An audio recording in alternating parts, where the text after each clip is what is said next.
So what does Zuora mean? I should know this. Where does Zuora, what is it, where's the name from? Actually, Zuora is the, we have three co-founders. Yes. Team 2. Yes. And you can see the ZOU. Ah. We have Cheng and we have KV Rao. Ah. Okay, so they put all the letters of their name there. It is. And they mixed them up? Exactly. And then it was Zuora? It's exactly this. That is a good... And what is interesting about it is actually most people will not mispronounce it. No. It is phonetically understandable even with that, right? No one says Zuora. They pretty much get it right, don't they? Some people here in Europe, they will say Zoro. Yeah. How about on the roadshow with Wall Street? Did they get it right? They got it right. They got it right? Yeah. Yeah, Zuora. The only problem is the Z, the last letter of the alphabet. That is a downside, isn't it? Search. Yeah. That's true. It's yeah. You probably have to do just a little bit more PR than if you're. I agree. Who starts with A? Who's gone public that starts with A? I should know this. Yeah, Adobe's of the word, the big ones. Adobe, but they've been around for which of the new IPOs starts with an A? What's that? Oh, Atlassian. Atlassian, of course. Right. Of course, they come. Every sort of public equities market, they're going to start with Atlassian. But when you got it, you remember it. Zuora. Yeah. Good. Are we ready from a AV and everything perspective? Maybe? Thumbs up? Yes? Well, we'll start. We'll keep it informal. Okay. So this will be a great session. Mark and I talked about chatting a long time ago, and then when we got together, this idea, I want to talk about a couple things first, but your first 1,000 employees, which is, it's crazy. And you were telling me when we met last, you've got to hire like 400 employees at Zuora in the next 12 or something months? In the next 12 months, yes. Which is crazy. And I think for a lot of us as founders, this is one of the most challenging things to learn about. It seems like the hardest thing is to recruit your first management team, and then you learn you actually have to recruit your second management team as part of your first management team. And then people ops just gets crazy. And I do want to spend most of our time talking about that. But before we get there, a couple things. Zuora IPO'd when? Everything seems, it's going so fast today. 2 months ago, 3 mons ago? It seems like 4 years ago. 2 months ago. 2 months ago. Is it a blur for you or is it just a blur for me? It's a memorable moment somehow in the company history, but I don't remember it already. So you already don't remember it? It's really already behind us. Yeah. We have a big sense of responsibility now. Yeah. Unforgiving markets. And there have been, when I wrote this, there were 12 SaaS cloud IPOs already. Now it's 15 this year. Right. Why did everyone wait till 2018?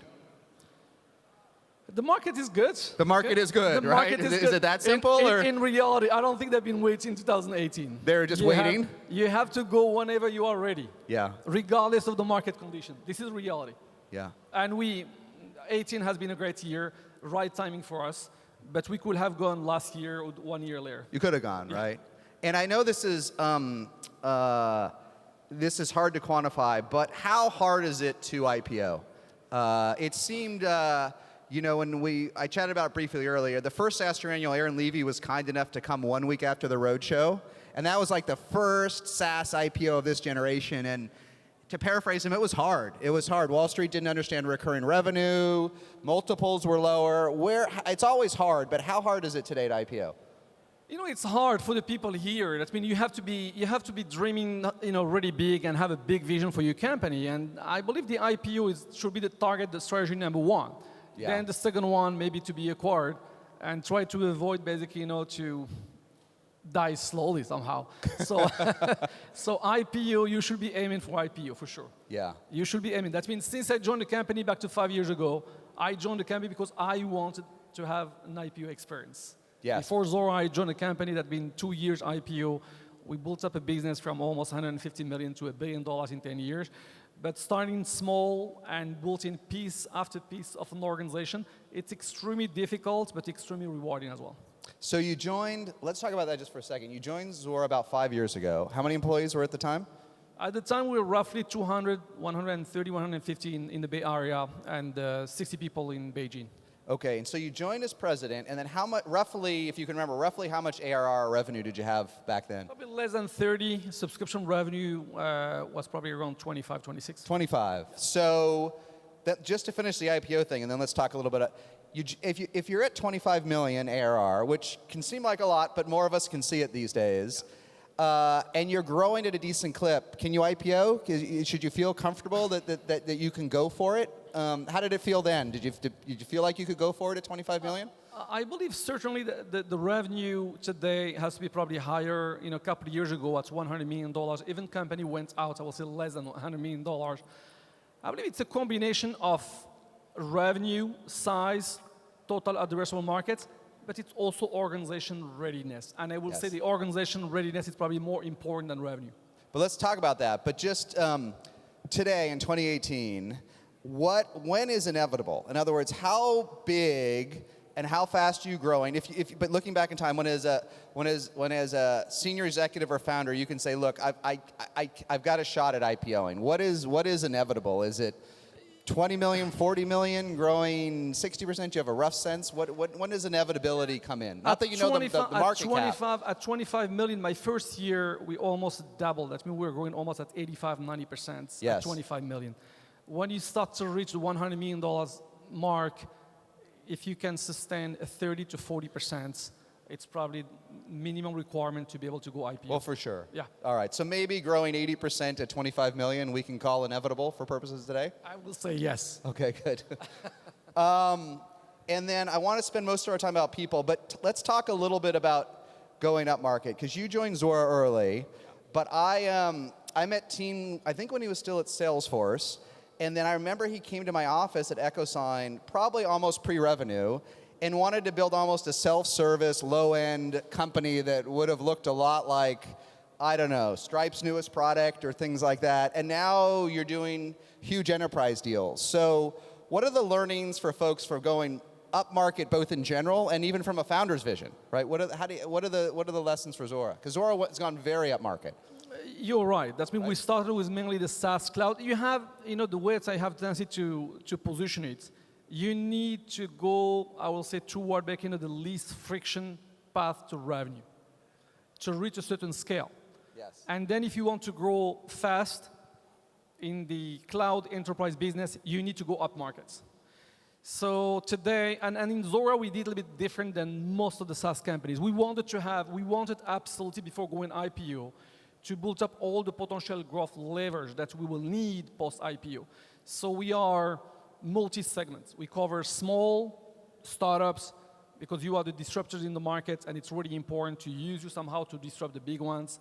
We have the enterprise space. We have the strat space. We cover all the segments. We are international.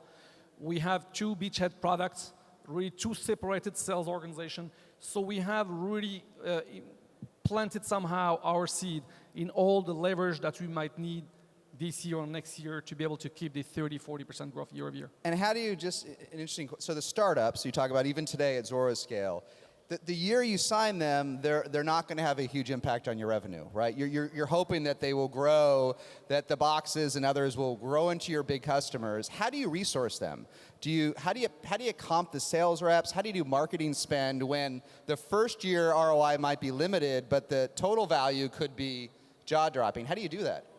It's a tough market in the sense where I believe it's only 0.1% of the companies are reaching, I will say, the $100 million mark. Yes. And the last, stop me if I'm wrong, I believe 2 out of 20,000 goes IPO. So 2 out of 20,000. Okay. Yes. It's a lot. Yes. Okay? So how do you invest in those seeds when you're an enterprise product? You need to strike the right balance, because in that market space we had a lot of attrition, a lot of churns. So we had probably 43% churn. That's companies going out of business or being acquired. So we started like that, and we've been mainly focused on that market. Today, we really try to self-service as much as we can. So you need to build up, I will say, technology and to improve your software to make sure that it could be as much basically, self-service as possible, and try to really focus most of your investments toward making the larger accounts. Yeah. And one more business model question, and then let's talk about people. I may have a little bit of the Zuora story off, but I think as you've gone bigger and bigger, Zuora has solved bigger and bigger problems in terms of managing how folks manage subscription revenue. And as part of that, you have to do more services, more customization, more extensibility. What have you learned? I mean, when founders start off, you want everyone to use the same version of your product. But Zuora, it would seem to me, would be a product that if you didn't stop the customers, at some point they might give you $10 million, $20 million, but you build a custom piece of software for them. How do you know where to draw that line between a big check, but all of a sudden it's a one-off product? You have to have a vision and stick with that vision here. So we never wanted to build up, highly customized software for one specific customer. Yes. But moving up markets, I call it, positive frictions in the system. If you stay around the lower end, you will never be able to challenge enough your product organization to be able to add more to the product and try to expand the footprint of the product. So you have really to carefully choose your customers. And what we did, we spent a lot of time trying to think about our sweet spots. We said we can go, cover many vertical markets. Yeah. So we said our sweet spot is really SaaS cloud, technology companies, hardware, IoT, and media. We stayed around that. As long as the demand gen and the marketing, they can generate a lead from those 3 vertical markets, we agreed that we should service those customers. And obviously here, bigger they are, more complex they are, so you need to push your product organization to be able to add more to the product and avoid any customizations. So to service those customers, we said product first, then we built up what we call these connect apps. We had an organization that didn't do customization. If a customer needs something that is different from the others, we need just to make sure that it might be reused for other customers, and we built up app, and then at last resort, services customization. Yeah. I'm guessing, does today, when a hot lead comes in, and it's let's say a Fortune 2000 company, I bet the sales team really wants you to build something very custom to get that 7-figure deal, don't they? We all have experienced it, but my guess is Zuora has a lot of those stresses. The sales team comes in, completely. I can close a $2 million deal, but I need about 6 months of custom software. How do you handle that when sales comes in with that hot deal? And it's true, you need that. You have to have the ability to say no. Yeah? And we are blessed in a certain way because we don't have that much competition in our markets. So the only option for those large companies is SAP and Oracle. So SAP and Oracle, they cannot cover all what they need, and it will be anyway a large customizations. Yep. So from the scope of our solution cover already much more what can Oracle or SAP cover to the customer. So from that perspective, we didn't have a big push or big basic pressure from the competition to be able to fall in the trap and try basically to offer anything the customer wants to do and to customize the solution. Well, that's always, sometimes it's actually competition that pushes you to customize more than you might. If the competition's going to do it, can you risk losing the deal? It's stressful. It's stressful. I agree with you, yeah. Yeah, it's stressful. All right, so let's talk a little bit about this idea of hiring 400 employees a year. First question, before we even get there, and I'll tell you a quick anecdote, does it ever get any easier hiring? Because hiring's so hard. Does it ever get easier? It will never get easier. Never get easier? Despite the fact that we have a critical mass 1,000 people. Never easier in the sense where you have probably a better brand recognition, more stable organization. You might be able to attract a different type of people. The people that work for a startup are certainly different than the people that would work for a large organization.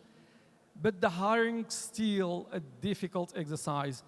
And it's extensive human capital business. You have absolutely to be careful, regardless of the size of your organization, to have really clear processes in place to be able to hire the right people. What we have established, I mean, we've made a lot of mistakes as well. So the growing pain of any company, making mistakes and learn from the mistakes. And I have the tendency to say that you grow in the form of plateaus. That means you have fast growth period, follow with a plateau to digest back at the growth, and then learn from that and grow again. So what helped us a lot, we really got all the organization and we have defined what we call a hiring profile. Let's make sure that's across all the company. Regardless of what the person will do, we need to make sure that we have a consistent characteristic of the people that you want to bring in the company.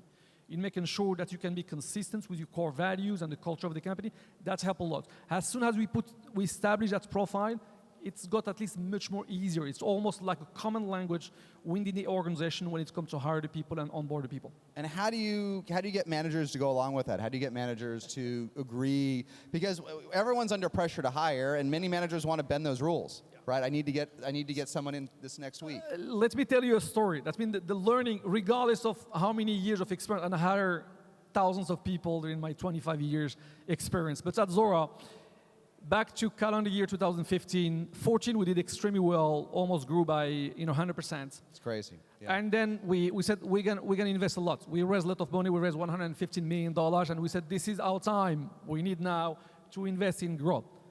And we hired almost 50 account executives, a lot of managers, but we didn't have that profile. So I used to interview everyone. Since we hire managers, I said we're gonna trust those guys. So we will empower those guys to hire. And we hired almost 25 reps. I walked into the room where we did the onboarding. Just looking to the people in the room, I said, wow, we are really in deep trouble here. Those people aren't the people that will be successful in this company. So just looking at them, you could tell? Just physically looking at them? Just walking in the room, Yeah. hearing the people, looking at the people, say, it's not really consistent with what we want to see in the organization. And that year, we had almost 30 to 35% attrition because we have to replace those people. Spend a lot of money, obviously, here. And this is the year what we call the plateau of the company. We grew 25% versus the 40% that we were aiming for, but we have to learn from that. And so that was directly correlated to attrition. Completely. Right? Completely. Yeah. And so that's interesting. So we all, especially as founders, we want to empower our managers. We want to say, go out and find the best people. I trust you. I believe in you.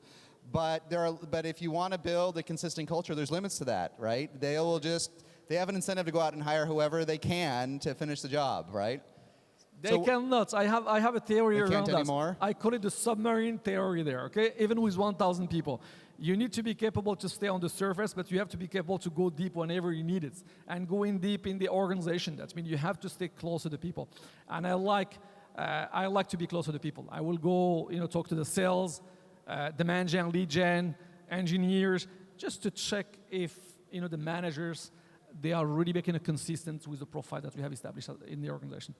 So let's talk about a topic we talked about when we met before this about, I like to work with people forever. I enjoy no attrition, long-term relationships. But what have you learned? What's the half-life of a VP? Because especially for folks here, you're going to work so hard to recruit your first and second management team, and it's just exhausting to think about having to hire another VP of sales, another CMO. What have you learned? How long does a VP last? Depending on the maturity of the company, and obviously, as I said before, each phase of a maturity phase of a company requires sometimes different talent and different profile. Different talent and profile. So you have to be cognizant of that and to be able to understand really quick the limits of the people. And I have a tendency to say no compromises, because at the end it's about your business. That means it's not only you, it's the people working in the company. So you have to be capable to pull the trigger and say no, or potentially making a change the person whenever you think that the person hit basically a certain level of sitting in terms of competencies there to be able to grow again. And the growth of the company is directly correlated of your ability to bring the right people in the organization at the right time. It is. And Zuora's maybe 11 years old, 10 years old? It's 11, yeah. 11. 11 now. So how many VPs made it 5 years at Zuora? So very simple here. If you look to the E-staff, Yeah. the E-staff, we are only 3 that's been in the company more than 5 years. 3. The CEO, the CFO, myself. Got it. That's been in the company more than 5 years. But actually, but that's an interesting trio, right? It's the CEO and the president. Hopefully they stay, and your CFO, but the rest of the management team had to be rebooted as you scaled. Completely. Right? This is the learning, and this is what I said. I don't know any company that will have a smooth ride, okay? Unless you are Facebook, Google of the world, or Snap of the world, but you don't need to have complex organization to be able to scale your business. You need absolutely to really look at the people and say, I've reached 25 million. For the next couple of years to get to 100 million, I might have to think about different people. And the learning, those plateaus, as they call it, when you stall, when you have troubles, products, go-to-market, demand gen, lead gen, they are directly correlated to leadership. Yeah. So is the leadership at certain point, they are not capable to do it in different ways to be able to scale and to continue to grow as an organization. And you have to have the courage sometimes to say you're not the right person for this for this type of company at the stage where we are. And do you talked about the plateau year when you had challenges. When someone's done a great job as a VP, but you're not sure how long they'll last, do you wait until they have a rough quarter or two? Do you make a change before you can see it in the numbers when they've earned it, right? And you know it because you can see it out there, but the numbers haven't shown it yet. When do you make a change for someone that's done a great job, right? That's a tough one. It's tough. You have to be careful as well to step back and making sure that you are giving the right environment for the people to be able to make it as well. So sometimes you might hire the right person, but that person might be in the wrong banking environments, management team. So you need absolutely to get involved to understand if the people will make it and if the people, they have the right environment. But in general, we are giving to the people 2 quarters. If you take a VP, you will give them probably 6 months, and 6 months you stay close to them. 6 months to succeed. To succeed, exactly. Right. And then how many, you give them two rough quarters before, what about the other side? So 6 months, if they don't make it, you have to make a change. But then what about a potential decay? And then ideally, you don't have to wait until they will have some rough quarters to really understand. A VP is a leader. Usually is managing people. And you know, talking to the people, if the person is really deeply involved, if the person has the juice, make it to be able to overcome the challenges there, and how the people is involved in the business, you know that. So you have absolutely to stay a very tight control of the organization. You have to be paranoid, okay? So you know that if today is working well, it's gonna break somewhere. So you have to stay paranoid and stay close to the people to understand if you managers, they are doing what they're supposed to do, and course corrects according to the feedback you are getting from the people. Let me ask you just one question, then I want to go into something else. But this is one I still struggle with, which is how do you top someone? How do you bring in, if you have a good VP and you need an SVP, how do you do that? And when do you do it? And how transparent are you with somebody, especially someone who's very passionate about what they've done? I don't know how to do this well. We really work with external people to be able to do that. We have some external coach sometimes. Yes. When the people, they really reach a certain limits and the people, they like the company, they like what they do, and they want to do more, obviously it's a tough conversation to tell to the person that you will not get promoted or you will not keep your current responsibility. So usually we partner, we have really the HR structure in kind of business partners, and we work really closely with the HR organization to be able really to coach some people, but you have to be transparent as well. So I had to do it many times. We have people that have been in the company for 7-8 years. We want to keep those people, but it's really important to give them the right job. So they used to manage one entire organization when the organization was half of the size of today, but you need absolutely to be capable to bring people from outside or promote the people from inside and reduce the scope of responsibility for those guys, and you have to explain them. And I believe transparency is the key at the end of the day. If the person is motivated to stay in the company and he likes or she likes what they do in the company, I believe that they will accept it as long as you can invest in them. Yeah. And how do you, if you're going to do a search for that boss, how do you talk to the person, you tell them we're going to look for your boss, and then you go out and do the search, and they may have to hold that job for another 3 to 6 months, even though they know they're not going to have it. How do you handle the search part of it? You know, usually in our situation, hiring 400 people, you need to hire roughly, 10 to 15% of the 400 in managers. Yeah. We open the rec, we see outside. You know, in the Bay Area, it's very difficult to hire. Sometimes the lead time could be 6 months to 9 months. And you don't want to create somehow drama in the organization. So yeah. I like how do you handle this? I don't know. I like in general to really, if it's really sensitive search, I will go outside, interview the people. If I have someone that I like, I will have the person to also interview his boss in making sure that person is in the loop. Talk to the person and having him in the loop to be able to interview the person. And the people, they have to be self-aware. If he's self-aware and he's basically, really a mature person and leader in definition of the company, that person should be capable to see that potential candidates and say, I can learn from these guys. So there for me to work with someone that I like than having been forced to work for someone that I will not be in the loop to interview.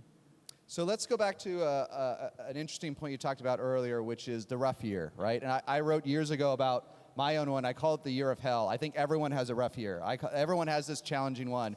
And you join Zuora, and all of a sudden you go from like 25 to 45 in a year. It's hard, but it seems so easy.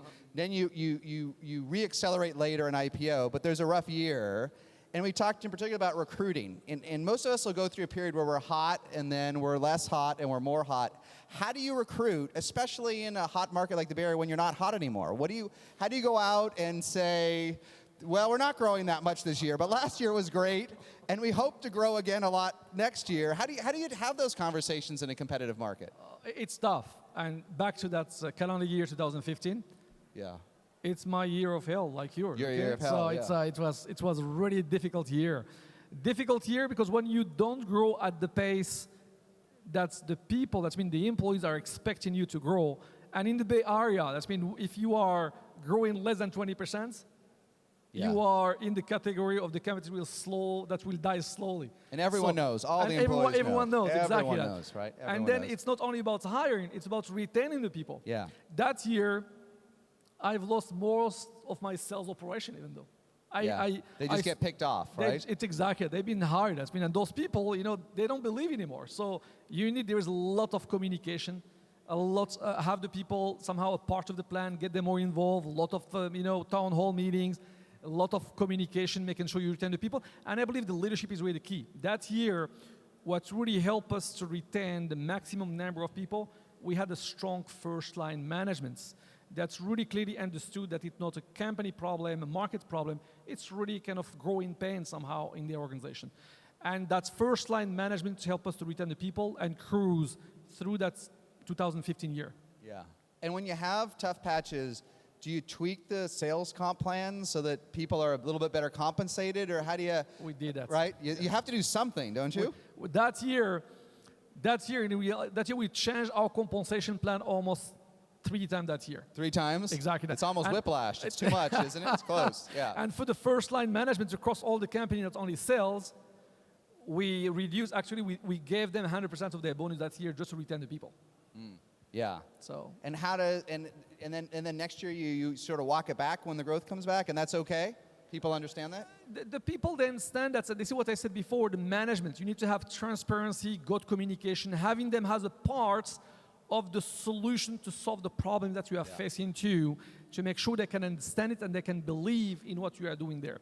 And it's the last, 3 quarters, and they can see that the business was back again. So we had almost 3 rough quarters, and then the 4th one, all the changes we've made start to really pay it off. Yeah. And we start to see some growth trajectory. And then 17, 18, 19, we've seen the acceleration. Well, let's just one more on that point, and then I'll move on to a different question. But it is so important because a lot of us will make this mistake. When you had the rough couple quarters, when you went like this, you had to pay the sales. The sales team has to make their commission, right? You have to make a living wage. You have to find a way. And sometimes as founders, we get upset, and we're like, well, if we miss the quarter or 2 quarters, you're not going to get your bonus either. But you'll lose the team if one way or another they can't make a competitive wage, won't they? Completely. You have to find a way. Good people leaving will cost you much more than the commissions you can potentially concede and give them that year. Yeah. So it's a good retention as long as you believe in those people, and those people, they are the key to your success. It's an investment, but that investment will pay off.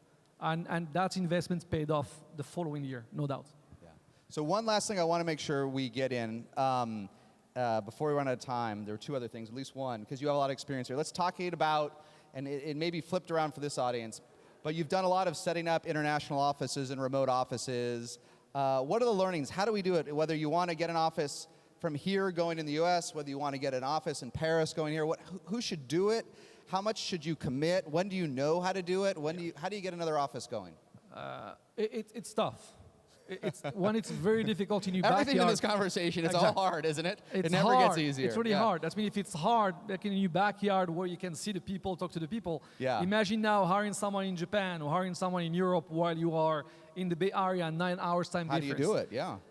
You have, I believe there is something really important. It's the network and back channeling the people. When you hire, for the people from international, I had the chance to have a really rich network that you hire the people at Zuora that you trust. And our international expansion has been extremely successful.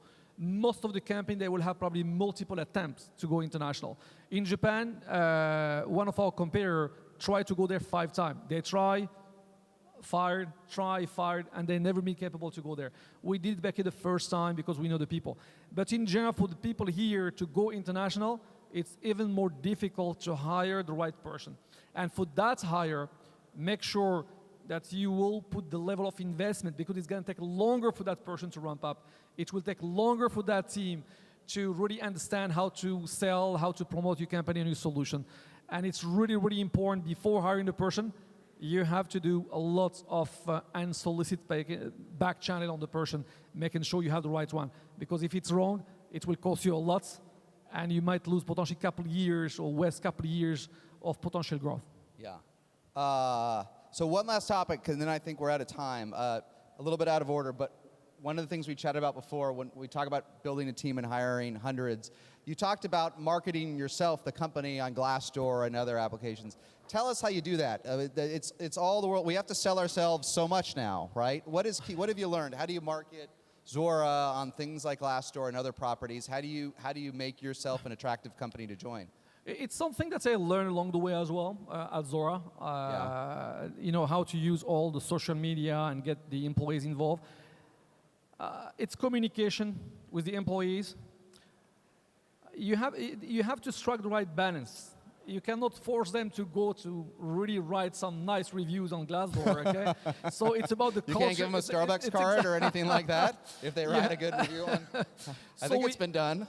Yeah, exactly. So we have a recruiting team. We have really a large organization responsible to recruit, enter the HR. This is their responsibility as well, to check Glassdoor. And from the executive team perspective, it's about transparency and communication to the people. If everyone is a shareholder at Zuora, we are giving shares and stock to everyone. So everyone is responsible to build up the best environment possible for our people and for our customers. And that culture, I believe, instills somehow a sense of responsibility for the people, you know, to talk about the company.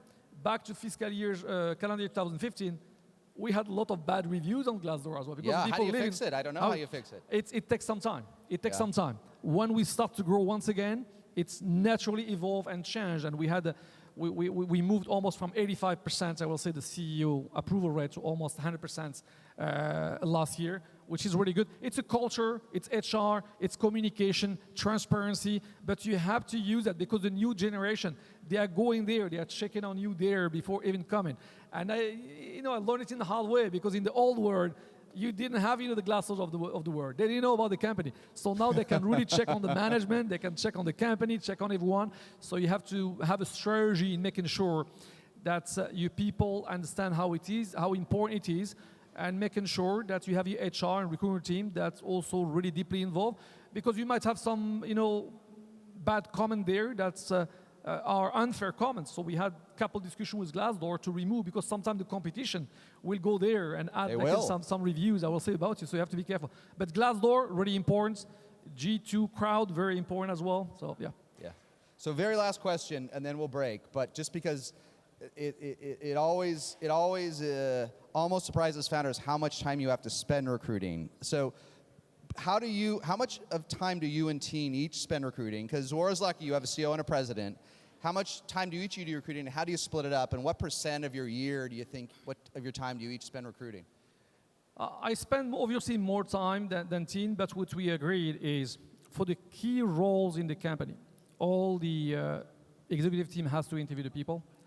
From the time I spend probably 40 to 50% of my time sometime. So for just this recruiting, year, 40 to 50% of your time. Exactly, for this year. And it's 40% of the time outside of your normal hours somehow. So it's early in the morning when you have international people, it's late in the evening in the Bay Area, and you have to keep 6 to 7 hours working, I will say hours. Yes. So it's a lot of time. It's almost 4 to 5 hours every day sometime. Every day sometime to really talk to your recruiting team, talk to your management. You need to have operating cadence in the organization to be able to check if your managers, they are really interviewing the people, and it's really moving really smoothly, as much smoothly as possible. And so, and then just final follow-up. When a lot of CEOs hear this, they get shocked, right? How am I going to find 4 to 5 hours a day to do recruiting when I have to run my company? and they think that they can do sort of sequential recruiting. Hire an executive, take a break. No. Any quick tip on how to get your head around it? How to just commit that you have to spend the time? Any last tip for the folks here? It's a part of the management duty in the company as well. Yes. So what should you give up to get that time back? Are you allowed to give up anything? Should you drop something? I believe you have to prioritize, and it's very difficult in your world and in our world to say I will drop this task here and do something else. But I believe that you have absolutely with scale to rely on your managers. So I have an operating cadence every Monday morning. I will have all the managements across all the company with the recruiting team, and we are looking to the pipeline, how many interviews, and see how good are we against basically our targets. Our ability to grow today, it's almost mechanical. It's our ability to add more people. But you have to have the inputs to hit the number, right? That's exactly. Yeah. All right, Marc, this was tremendous. Thank you so Thank much you. for the time. Thank you, Jason. Thank you all. Thanks. Great.